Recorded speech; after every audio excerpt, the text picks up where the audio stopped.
Hello. Hello, how are you? Fine, thank you. Good, good. It's you got pretty lights in the background there. It's kind of a nice little ambiance. Is it late there? Is it what there? Sorry. Is it late? Yeah, it's dark. Yeah. Yeah. Yeah. Yeah, it's morning here, so I was kind of surprised No, it's no, dark still. it's the evening here. It's 6:30 at night. Oh my goodness. Oh goodness. Yeah, exactly. Yeah. Yeah, so we'll dig in. The album comes out in less than a month now. How you guys continue to be so incredibly consistent after all these years is just absolutely nothing short of amazing. You guys are wizards. This album is so incredible. Um, how do you stay so busy and so consistent all of these years? Yeah, well, yeah, the album is a bit of a monster. I have to agree with you. Oh, good. Um, yeah, basically, we like writing songs, and we're always trying to write the perfect song, the perfect album. Uh, we get a lot of adrenaline from writing, especially when it's connected with a tour. You make an album and then the album comes out and then you go on tour. So that's where the juices flow. I don't know. We have this never surrender attitude, I suppose. So that's what's behind everything. But it drives us, we're very driven. I'm very motivated. So I like to, always looking for great titles and lyrics and songs and guitar riffs and things. Yeah. Well, you mixed in, I mean, this is obviously a battle between good and evil with the imagery. You have the angels and the demons. It's a beautiful, beautiful artwork on the cover, as it always is beautiful. This one is um oh, what's the word? Uh I can't even think of what the word is, but then you have yeah, songs about aliens, songs about witches, and then you have of course the history as you always do. Um where do obviously I know where you find your lyrical inspiration. They're real stories. But do you ever like hit a block of where you're having a hard time coming up with the next what you want to tackle, or is it just Yeah, I never mean, ending? yeah, sometimes you get writer's block. I mean, it's a bit like writing poems or writing poetry. It's Mhm. it's sometimes you get writer's block. You can't find an idea or you can't find a word that works. But most of the time, if you work hard on it, you can come up with. Um, if you have a specific thing you're writing about, it's coming up with the idea to what to write about is hard. Mhm. Like Witches of Salem or Madame Guillotine. Um, they just come out of my head somewhere, and it's a great thing to. It's a great thing to do that. I really like it. Waiting for inspiration, and then suddenly it comes, and everything works really well. So that's the great thing about making albums, I think. Yeah. So when you do hit a writer's block, is there something that you do or don't do to try to help yourself like overcome that? Well, when I'm writing, I like to have a strong melody to put the lyrics to. So if I've got a title, I'll just basically sing any old thing that comes into my head for the verses, um, and then write the lyrics after I have the melody. Or sometimes I'll sing lyrics and the melody's there already. So it's just each song is different, and we work on each song separately. We didn't really know until we finished all the songs that we had a bit of a magical album, really. We hadn't really listened to it one after the other, if you know what I mean. So we rehearsed it. We rehearsed all the songs before we recorded. So everything sounds great live. And then went in the studio and recorded it, really quickly, really. Oh, well, I mean, you guys, what is this, the 24th album, I think it was? So you So guys are they pros say, at so they this say point. 24, yeah. Jeez. Jeez.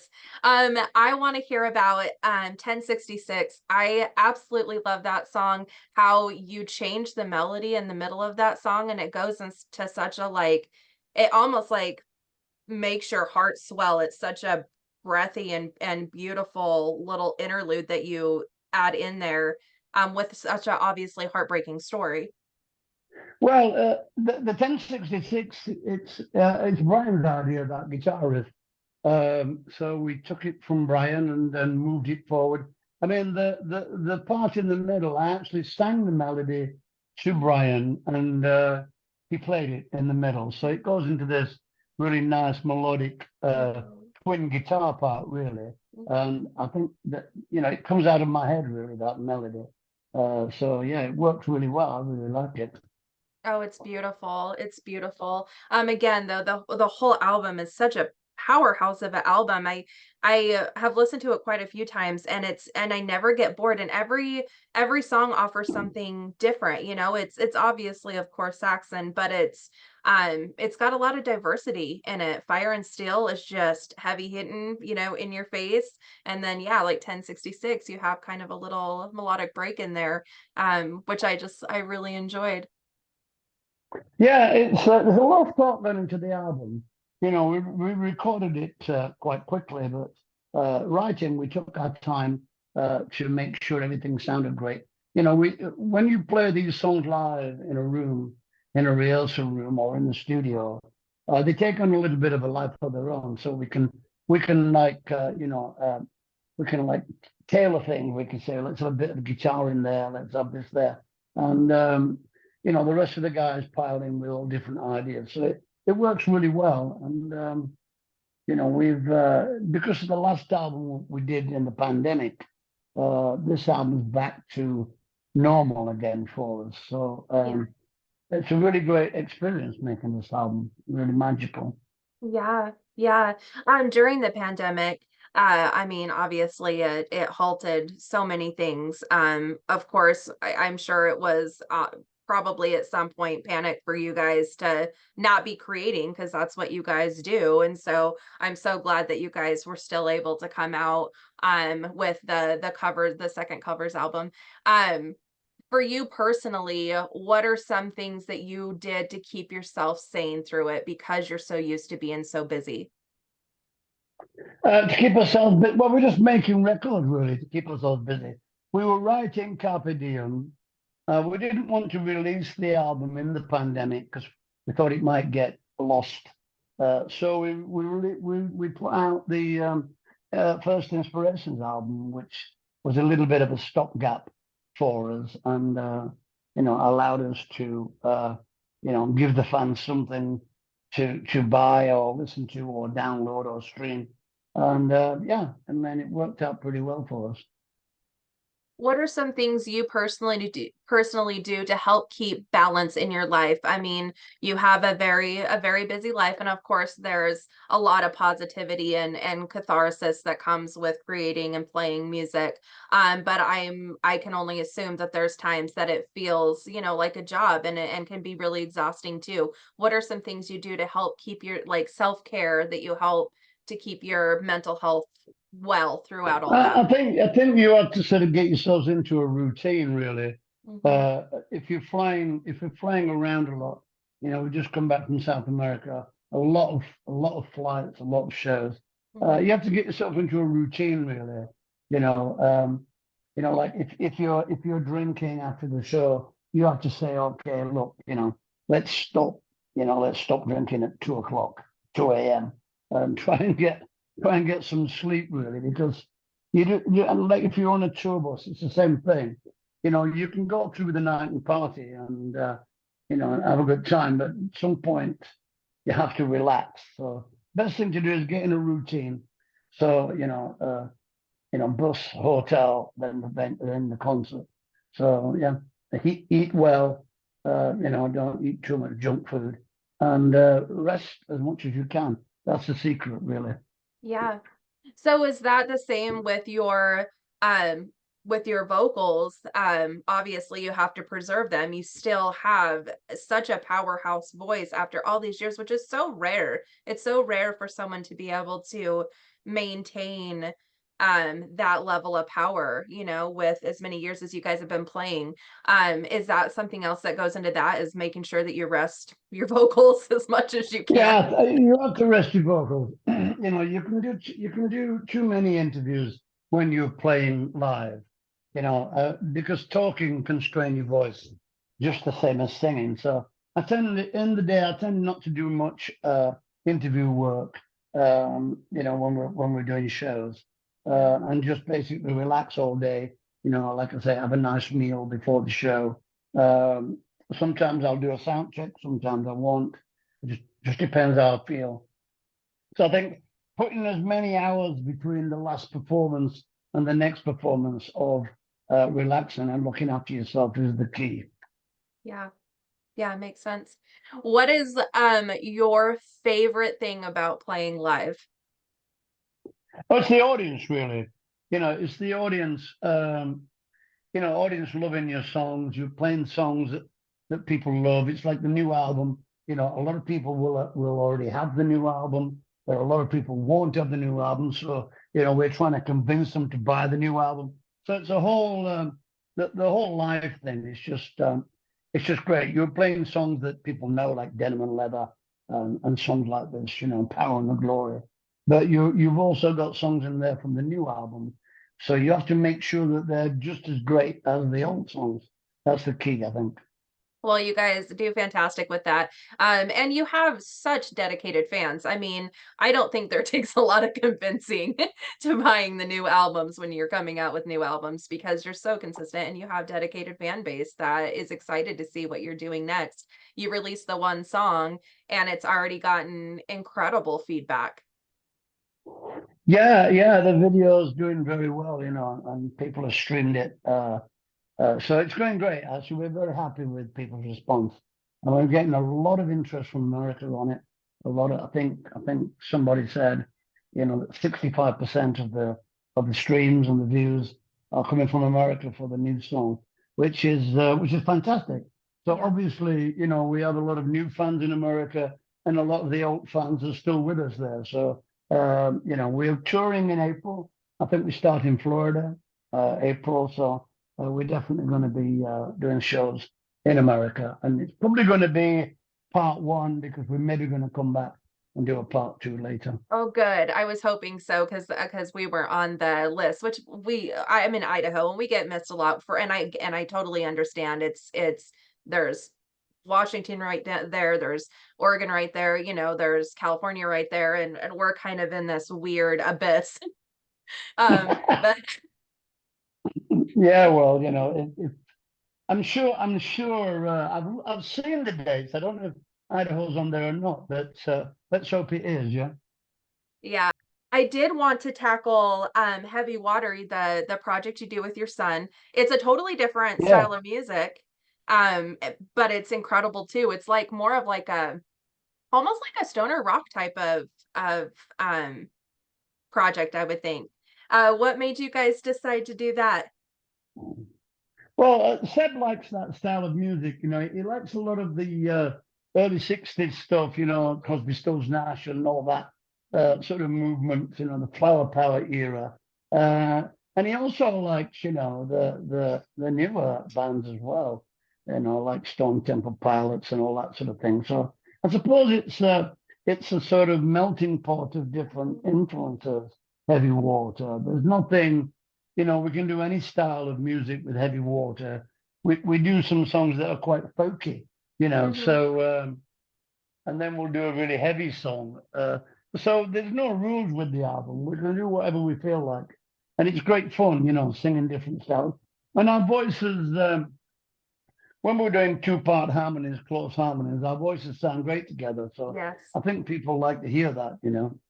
Yeah, because you do definitely a different vocal style there. What's the difference between Saxon that you, I mean, it's got to feel like home at this point when you go into the studio versus playing with your son and with the other guys with Heavy Water? Uh, well, it's more of a jamming thing, you know. Mm-hmm. We're only a three-piece band, so it's quite good fun. We'll just jam the music, you know, and then sing along.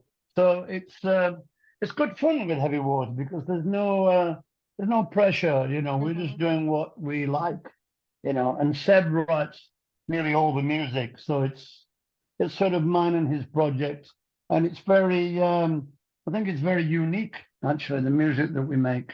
Mm-hmm. Yeah, I agree.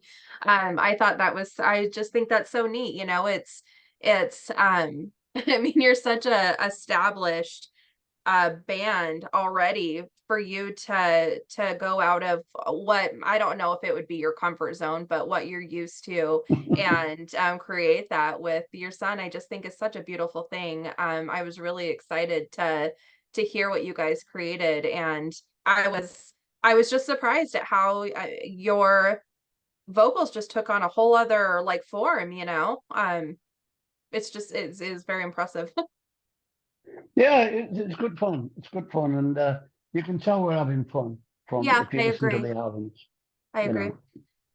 With the very little time that you have outside of music, because you stay so busy with music, are some things that you find yourself doing?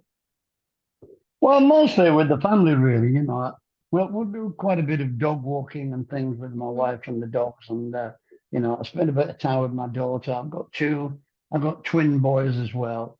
You know, who aren't really musicians, but you know, they're into you know a lot of other things. So yeah, we're pretty busy. You know, with the family. I mean, there's a big Christmas coming up, so it'll be a big family affair. You know, everybody around the table with the turkey and you know, just normal things really, you know, that Uh-huh. normal people do. Right, right. What kind of dogs do you have? Sorry? What kind of dogs do you have? We have a Labrador, Uh-huh. a brown one, and we have a Basset Hound. Oh. So like long and the short, really. Yeah, so when you're going for walks, does the Basset wanna be done a lot earlier than the Lab does? Yeah, the Basset can be quite lazy, and the Labrador obviously is quite active, you know. So they're good together though. They're good Oh, together. I love dogs. They bring so much joy. We just took our dog for a walk right before I got on with you. Right. What sort of dog have you got? We like to rescue pits because unfortunately in the pounds there's a lot of pit bulls in there. So we have a old I've had him for 14 years now, I think. He's part pit bull, part Oh, Great okay. Dane. He almost looks like Scooby-Doo. He's got really interesting coloring. And then the one All that right, we great. yeah, and then the one we took for a walk is part lab and part pit as well. Yeah. All right, cool. Yeah. Cool. What is one of your favorite places that you enjoy playing at or that you enjoy visiting since you get to see, you know, so much of the world? I know you don't get to really experience a lot of it because you're busy, but Uh, well, we obviously like touring the States because it is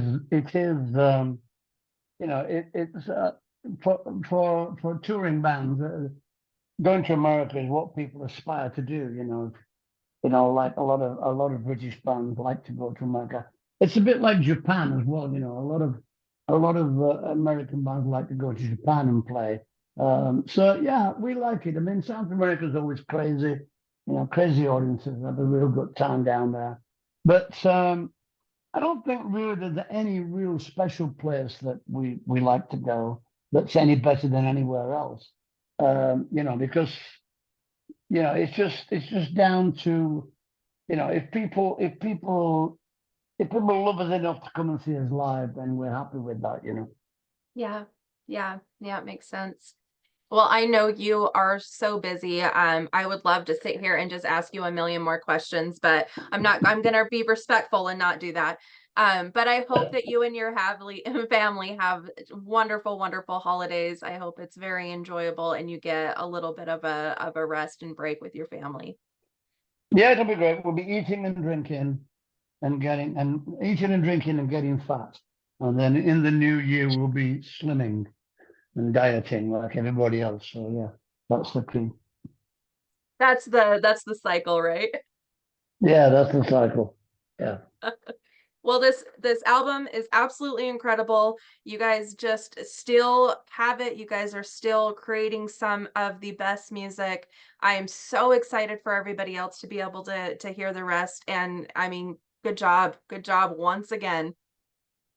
Yeah, thank you very much. I'm glad you like it, and keep our fingers crossed. And let's hope everybody in America likes it. Then we can, the more people buy the album, the more chance we are of keep coming to America and touring and playing the songs for them. So, yeah, I want everybody to have a great Christmas, and we'll see you all in the new year. That sounds wonderful. Thank you so much, Biff. Have a great rest of your day. Yeah, brilliant. Nice talking to you. See you You later. too. Bye. Bye. Bye. Bye. Bye.